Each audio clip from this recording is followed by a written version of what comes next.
તો ગામ પંચાયતમાં પણ આપણી સાથેનો સારો માણસ ચૂંટાય, તમારું ને અમારું માને અને કોઈના કહેવાથી કે બે પૈસાથી લેટર પેડ બારોબાર આપે નહીં, તમને ને અમને બધાને ગામ સભામાં બોલાવી બધાના વિશ્વાસમાં લઈ અને ના મંજૂર કરવું હોય તો ના મંજૂર કરે અને હકારાત્મક અભિપ્રાય આપવાનો હોય તો હકારાત્મક અભિપ્રાય આપે એવા માણસોને આવનારી ગામ પંચાયતની ચૂંટણીમાં તમારે બધાએ નક્કી કરવાનું છે. ચૈતરભાઈ નક્કી કરવા નથી આવવાના. તમે સિલેક્શન પ્રણાલીથી નક્કી કરો, એને ઇલેક્શનમાં ઉભા રાખીશું ને આપણે બધા ચૂંટી લાવીશું. તૈયાર છો ને બધા? ઉમેદવાર હવે અહીંયાથી તમે બધા 1000 જણ સરપંચ બનશો ને તો મને સારું લાગશે, પણ એટલી સીટો નથી એટલે આપણા અંદર 3-3 2-2 જણ ઉભા નહીં થતા. પેલું હમણાં એક સૂત્ર આવ્યું છે, કદાચ ટીવીમાં તમે જોતા હશો, બટેંગે તો કટેંગે કહે છે ને આ લોકો. ચૂંટણી મહારાષ્ટ્રમાં બહુ ચાલ્યું, બટેંગે તો કટેંગે. એવું આમાં પણ કે એવા કેટલાય પ્રોજેક્ટ આપણા વિસ્તારમાં આવવાના છે. ત્યારે સૌથી મહત્વની બાબતો એ થાય છે કે ગ્રામ સભાનો ગ્રામ પંચાયતનો પાવર એમાં સૌથી મહત્વની ભૂમિકા ભજવશે. 65 વિસ્તારમાં લાગુ છે, અનુસૂચિ 5 લાગુ છે.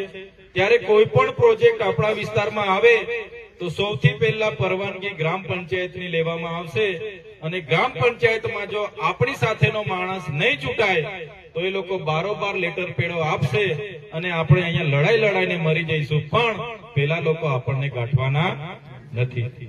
તો ગામ પંચાયતમાં પણ આપણી સાથેનો સારો માણસ ચૂંટાય, તમારું ને અમારું માને અને કોઈના કહેવાથી કે બે પૈસાથી લેટર પેડ બારોબાર આપે નહીં, તમને ને અમને બધાને ગામ સભામાં બોલાવી બધાના વિશ્વાસમાં લઈ અને ના મંજૂર કરવું હોય તો ના મંજૂર કરે અને હકારાત્મક અભિપ્રાય આપવાનો હોય તો હકારાત્મક અભિપ્રાય આપે એવા માણસોને આવનારી ગ્રામ પંચાયતની ચૂંટણીમાં તમારે બધાએ નક્કી કરવાનું છે. ચૈતરભાઈ નક્કી કરવા નથી આવવાના.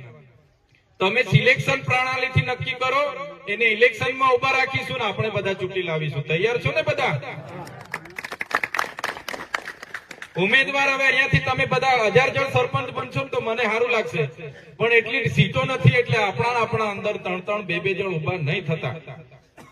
પેલું હમણાં એક સૂત્ર આવ્યું છે, કદાચ ટીવીમાં તમે જોતા હશો, બટેંગે તો કટેંગે કહે છે ને આ લોકો. ચૂંટણી મહારાષ્ટ્રમાં બહુ ચાલ્યું, બટેંગે તો કટેંગે. એવું આમાં પણ તમે બટેંગે તો કટેંગે તમને લાગુ પડવાનું છે.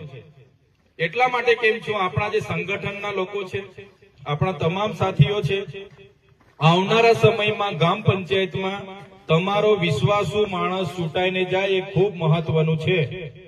કેમ કે આવનારા પ્રોજેક્ટો માટે તમારો ગામ સભાનો ઠરાવ હશે તો જ પેલા લોકો આવીને અહીંયા બધું નાખવાના છે.